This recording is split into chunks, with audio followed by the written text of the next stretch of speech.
Obedience over effort. This is the path to success as a Muslim. What do I mean by this?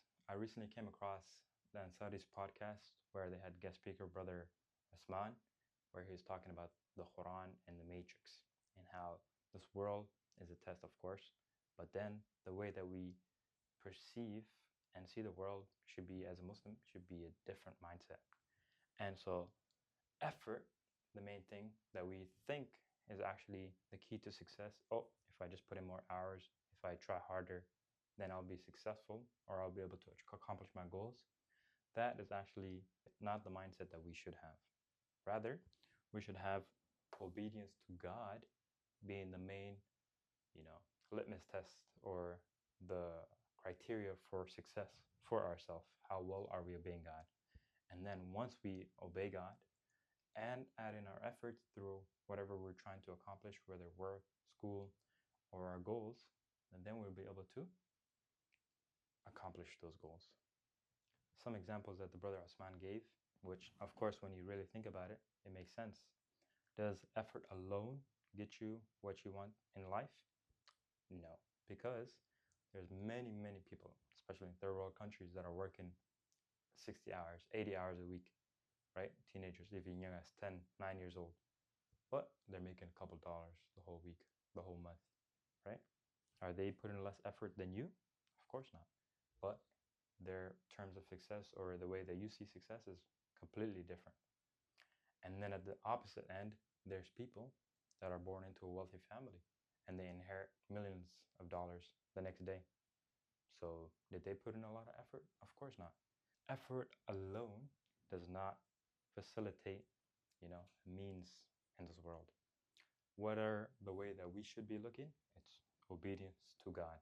And then on the other end, obedience to God helps facilitate and makes your effort, you can actually put in less effort if you fulfill all the obligations to God. You actually put in less effort. I mean, not of course all the time, but you put in less effort for the same means. The barakah, that's where the barakah comes in.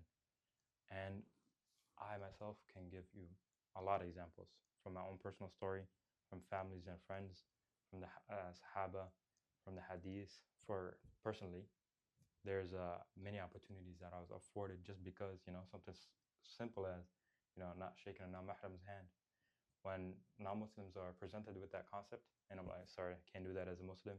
Some of them were even so surprised that they're like, wow, there's somebody that you should meet. And I'm like, well, just something very simple to me. But then, of course, if you implement it, it's a bit harder, especially in the Western society that we live. Try to do that. And first off, think of a few examples for yourself right now of how obedience helps you get opportunities. I'm going to give you a few more examples.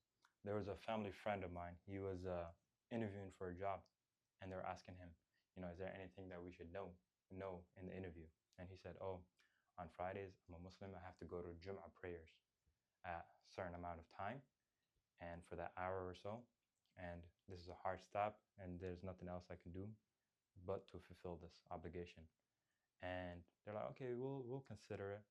And then so he left the interview, and then he was thinking, oh wow, the way that they said that, he was not going to get the role. But then they actually got back to him and they said, wow, because of your dedication to your religion, we're really, surprised or amazed by that. So we're actually going to come up with a new company policy where if you work, extra hours every single day throughout the week, after Friday prayers, you don't even need to come back. So he was able to actually impact company policy by sticking to his Islamic obligations and principles. And from the Sahabas, Umar bin Khattab radiallahu anhu, what did he say? He said when he was conquering Jerusalem, and the Sahabas were asking him, change your clothes because it's a bit torn, 17 patches. Try to make yourself look more presentable. He even had dirt on him because he tripped right before, and he had mud on him. He said, try to make yourself more presentable. And he said, he got mad at the Sahabas, and he said, if we try to take honor from anything else except Islam, we're actually going to be humiliated. And so this ties right into that same concept. Our mindset should be different fulfilling Allah's commands and obligations, that should be the number one priority for us as Muslims. The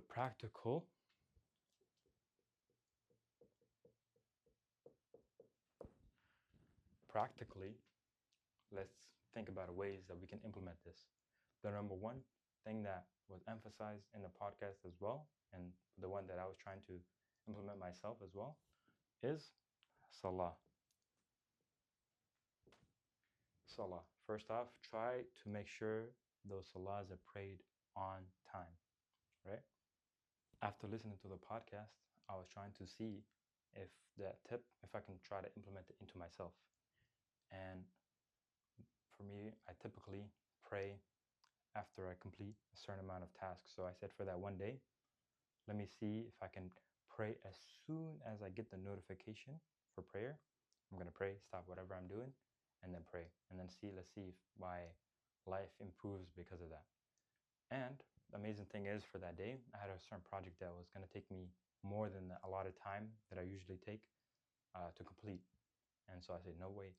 Whatever happens, I'm going to pray right on time. So Asr came, Dhuhr came, I prayed at the exact same time. And then, even though I usually wait like maybe a few more, like when I finish just whatever I'm doing, and then I pray, like maybe 5-10 minutes later, as soon as I get the notification, I pray. But that day, I was like, nope, I'm going to pray right on time. But surprisingly, subhanAllah, a colleague, reached out to me, and then he said, like, let me help you finish that project.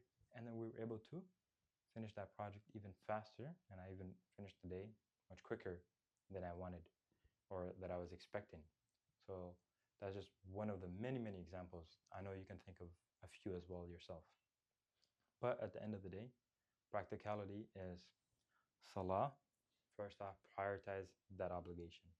And then Som, dhikr, those ones, the ones that are key, the ones that are, the pillars, try to fulfill them to the best of your ability.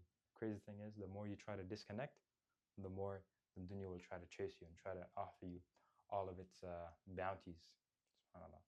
So that's the first video of this 2025 that I have left with you. Let me know in the comments what you think about this topic, and give me any examples of how implementing this into your life has affected you already. If you are doing it, yeah, let me know, inshallah. But with that, that's it for today. Assalamu alaikum wa rahmatullahi wa barakatuh.